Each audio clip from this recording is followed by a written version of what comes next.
Once there was a 10-year-old boy who had a very nice passion of learning judo. But sadly, in an accident, he had lost his left arm. Even after the accident, he never lost his passion towards learning judo. But after the accident, it was really hard for him to find a teacher. After a lot of searching, he finally came across an old Japanese teacher who was ready to teach him judo just for the sake of his passion. And he started training very consistently with this old Japanese master.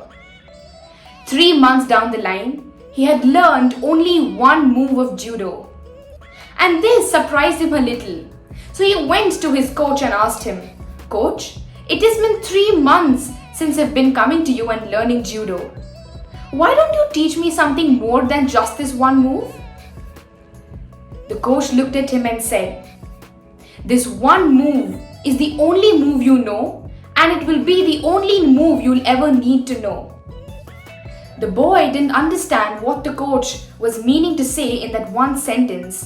He was surprised, but then he yet continued surrendering to his coach and only practiced that one move. A few months later, the coach decided to take the boy for a tournament. But the boy was very scared because he had only mastered one single move. But he never questioned his coach and went ahead with the tournament. He won the first 2 rounds with a lot of ease, and he was surprised as to how he did that. But the 3rd round was a little tough because his competent was very impatient and wanted to win more than even playing judo. So because of his impatience, he lost the game. And once again, this 10-year-old boy was left with surprise as to how he could win against such a strong competitor. And just like this, the boy reached the finals. When he reached the finals, he was very scared because this time his competitor was more strong, more confident, and he felt that his competitor was way more better than him. The match started and he wasn't really winning, and the referee was seeing that he was getting hurt. And after being disabled and not having a left arm, the referee felt bad for the boy and called it a timeout and asked the boy whether he wanted to continue the match. Before the boy could even think, the coach told the referee, "I do not want the match to stop. Let my student continue playing. It's okay if he loses, but I still want him to play." Hearing this, the referee continued the match. And as the time came to an end, the boy remembered that one important move that his coach had taught him and used it in the match. And surprisingly, he won with just that one single move. After winning, they were on their way back. And the boy asked the coach, "How did I win with just learning one single move, coach?"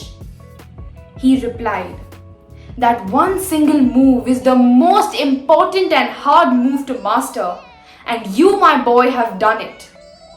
And the second reason as to why you won the tournament with just that one move is that the only way to defend that move is by attacking your left hand, and in your case, you don't have a left hand." Listening to this, the boy realized that his one biggest weakness turned out to be his biggest strength during that tournament.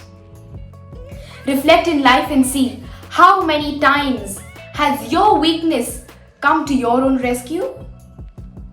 We keep encountering weaknesses in our life as we proceed. But do we not always blame our weaknesses on God or kind of blame others for acquiring that weakness of ours? It is very important for us to look at our weakness as a source of strength.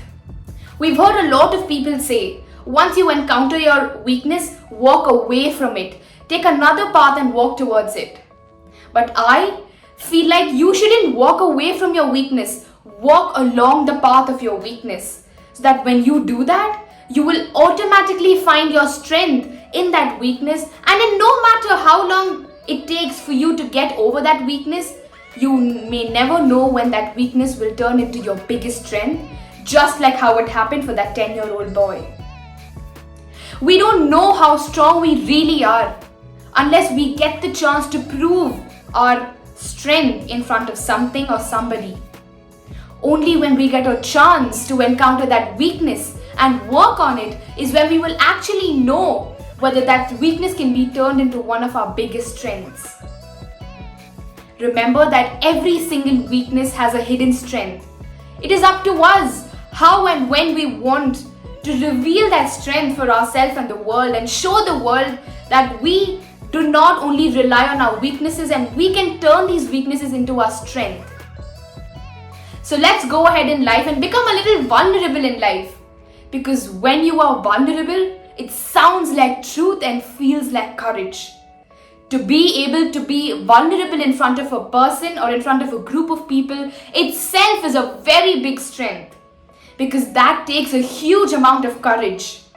And once we gather the courage to become vulnerable, that is when we will be able to convert our weaknesses into strengths. Because we will be vulnerable and open to change these weaknesses.